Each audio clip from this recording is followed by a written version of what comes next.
Let's talk about the NECC as we wrap things up. We got Angola at Lakeland, Prairie Heights at Busco, Fremont at Central Noble, Fairfield at West Noble, and Eastside at Garrett. Three intriguing matchups in my mind right there. Angola at Lakeland. Lakeland goes into Garrett, wins, use the running game. But I was at the beginning of the Angola game last week against West Noble. One, I think West Noble's defense has not gotten enough credit, but neither has Angola's defense. Yeah. Man, they looked pretty good defensively. Yeah, shutting down the Pruitt kid to, was it like 25 yards or something like that? And I saw him rush for a 12-yard touchdown, so there was half of it. Yeah, right. So, yeah, tremendous job for Angola. I know Andy Thomas is stressing 1 week at a time, and that's what you do as a coach. It's just very difficult for me to look at the remainder of their schedule and say this is a game that they could lose. I mean, you can lose any game, of course, but if Angola's playing their game, it's going to be very difficult for anybody to be within a couple touchdowns of them. Eastside at Garrett, how do you see this one playing out? Garrett, on paper, just a great history, but they've put up some stinkers this year, and I know Coach Depew would love to get a win against Eastside this week.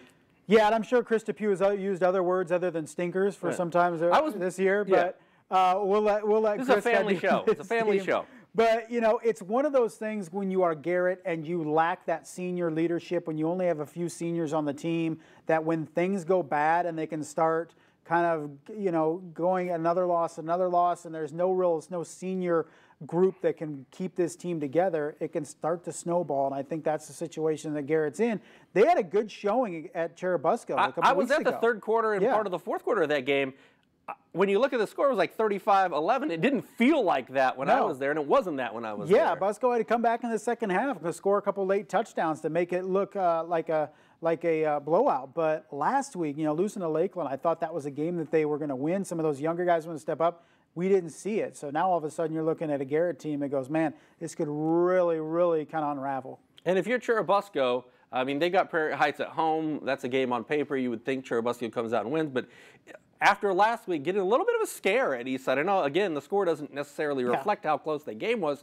But is that a good kind of kick in the pants for you going forward? I think it's two kick in the pants in a row for Churubusco, because so many people around town were, after that, going into that Garrett game, they're going to take care of business, and Coach Paul Sade would go calm down, and they kind of got a lesson learned that night. And then they came out last Friday and similar, didn't play their best football. So I think that's just fuel for Coach Paul Sade as he looks to talk to these guys and try to get them refocused. Is we're not as good as a lot of people want to think and say, so they got some work to do for sure.